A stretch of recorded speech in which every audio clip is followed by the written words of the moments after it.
what actually is it like being a probation officer, the shitty sides of the job.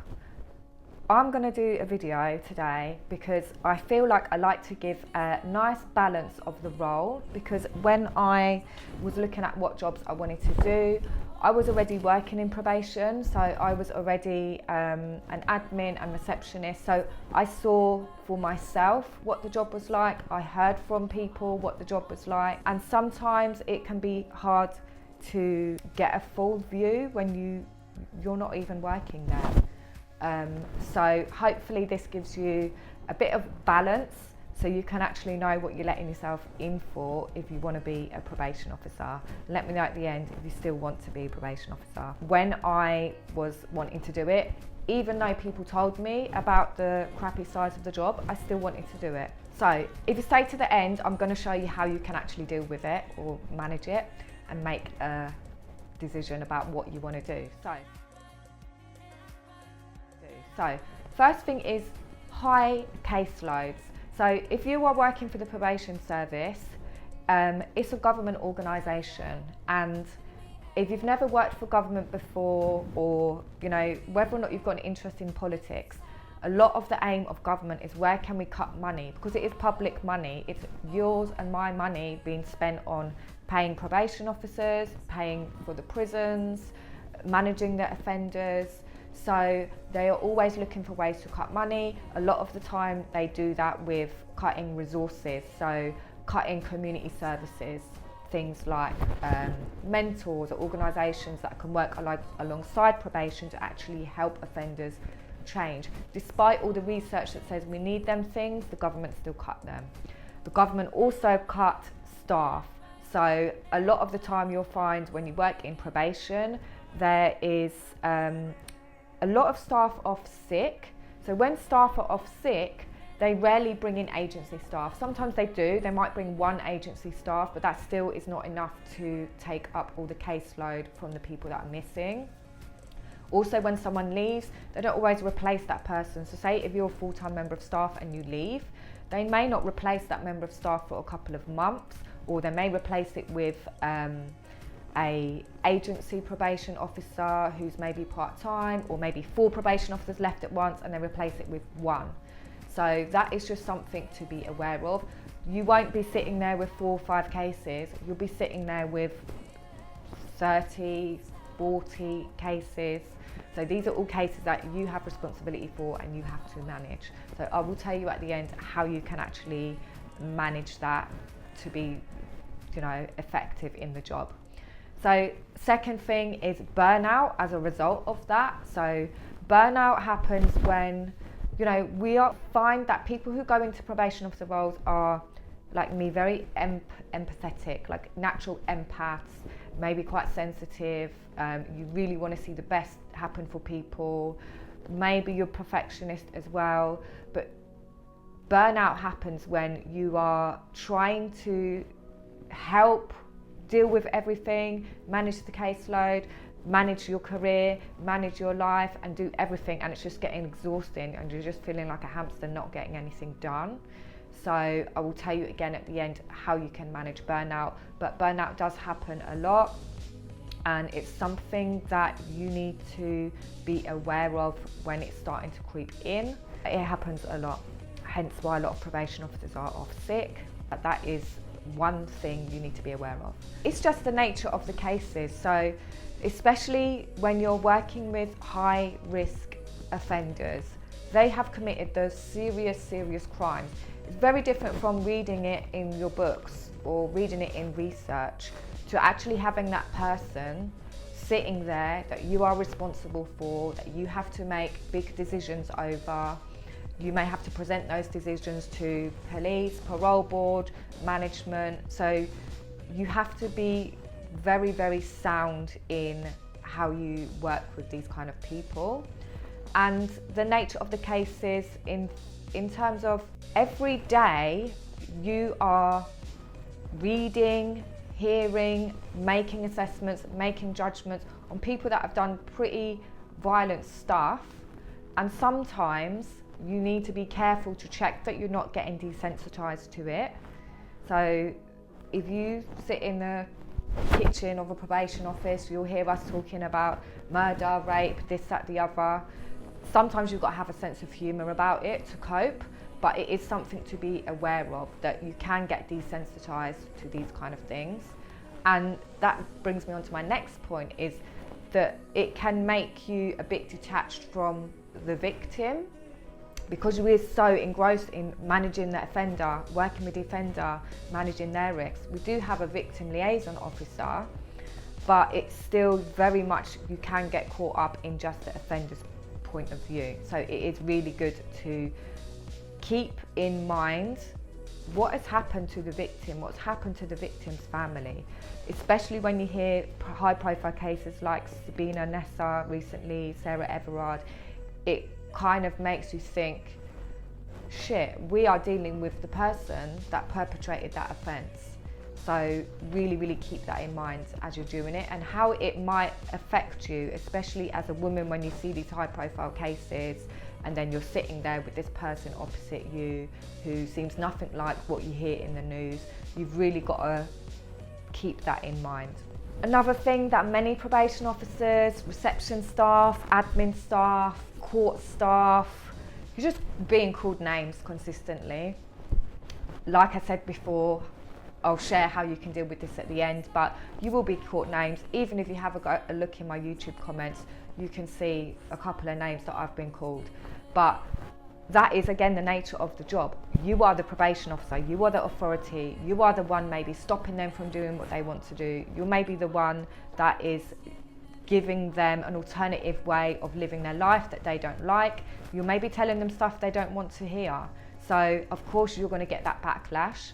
So it is a job where not every day, it's not day in, day out, but you are going to be receiving those kind of vibrations from people, whether it's in person, on the phone, even from staff.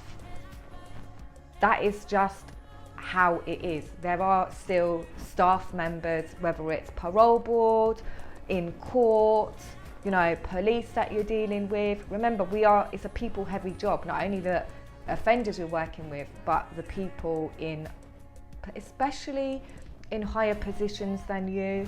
Sometimes they can talk down to you. It's not that they're calling you names, but that is just the nature of human beings, and you will get that. The last one is about the pay. So as you might have seen in previous videos, I have talked about the pay. It's around £30,000 in England. So when I qualified, that seemed like an amazing amount of money. So you start on like 20, I think I started on 23, 24, 25. So when I actually got my salary of 30,000, yeah, it seems amazing. The only downside is, factor in where you're living. If you're living in London, for example, my rent was £1,000 a month shared, like with my partner. So that's £1,000 a month just for your rent. Then you need your train to actually get to work. Or if you're not living in London, your money for rent, mortgage, petrol. Then add into the mix that you're going part-time because you decide to have kids, which a lot of probation officers do. Your wage is now half of that. You're now paying nursery fees. So just think, realistically, are you in the job for the purpose of being able to help people? It's okay that money is important, because with the pay rise as well, there is a pay scale, but it's decided by the government, and there's often pay freezes. So you don't necessarily climb up that pay ladder very quickly. So that is one thing I would say. It's very slow to climb up the pay ladder, especially compared to maybe you may see your friends doing corporate jobs and they're getting loads of money. So really weigh that up. Like, what do you want out of a job? The reason I went into it, I knew that it would be less pay than like a corporate job, but to me a corporate job didn't really seem meaningful, didn't really have a purpose. I really wanted to help and give back. So that outweighed the financial things for me. But I did spend a lot of my time saving so I could get a mortgage, or saving to start a family. So get good with saving if you want to be a probation officer. There are other roles you can go into once you've qualified, so you can be like a senior probation officer, that's a bit more money, and there are other roles, you know, you can do further studying if you want to go on to be a forensic psychologist, and there are other jobs even outside of probation, but it's just so you are aware of the reality of the job. So I said wait to the end because I'm going to tell you how to overcome all the things that I've talked about. So the first thing is with the high caseloads. There's not a lot you can do about it, but you can learn to say no, you can learn to speak up for yourself. So if your manager is just piling on the cases, that has happened to me before, go in and say, actually, I'm starting to feel overwhelmed. I've just been given this case, I've just been given that work, I've just been given this from this member of staff. So get good at communicating what you want and why. Like, don't just go in there and say this is it, you know, have some evidence, have some reason. And then the second thing I discussed at the beginning of the video is burnout. So how can you manage that? Recognize when you personally are starting to feel burnt out. So for me, it's, you know, just starting to feel like I'm rushing, or starting to feel like I'm always tensing, my shoulders are tensing, my breathing is tight. Like, just recognize when you're starting to feel like that, and are you feeling like that for the majority of the day? Are you feeling like that even when you get home? Like, start to tune in to yourself, and a way of tuning in is just check out for the day. You know, like in most probation offices now, they have like a quiet area. Go and sit there and reflect, or go and have a walk on your lunch break, or when you come home, do some like mindfulness things like meditation or journaling, where you can just slow down and just check in. Like, there's this thing called body scan, where you can just scan your whole body just to be like, okay, how am I actually feeling right now, when you haven't got the intensity of the office, your workload, your colleagues, your family life. So take steps back, and a way of taking a step back during the day is manage your time. You really have to manage your time, which is why they ask these questions in the interview. Because if you're not managing your time or your boundaries, whenever someone rings up, you're going to say, yeah, okay, I'll come down and see you, even though they haven't got an appointment. You cannot keep being interrupted because you've got other work to do, other cases to see. So you've really got to have professional boundaries to say, actually, you're late for your appointment, I can't see you now.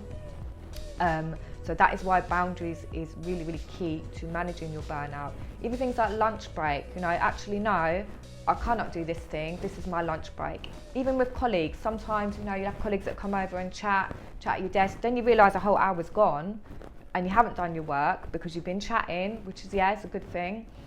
But just be aware, is that happening a lot of the time? Do you need to be like, actually, no, I need my space to get this piece of work done? Do you maybe need to work from home to get that done, or work in a different space in the office? So yeah, definitely take your lunch breaks away from your desk. I've had times where I'm just eating at my desk to get stuff done, and it's not healthy. So get fresh air, you know, find people that you can sit and eat lunch with, or go on your own to lunch, but definitely you have to be taking your lunch breaks so you can recuperate for the afternoon. Okay, how do you deal with the next issue, which was about the nature of the cases?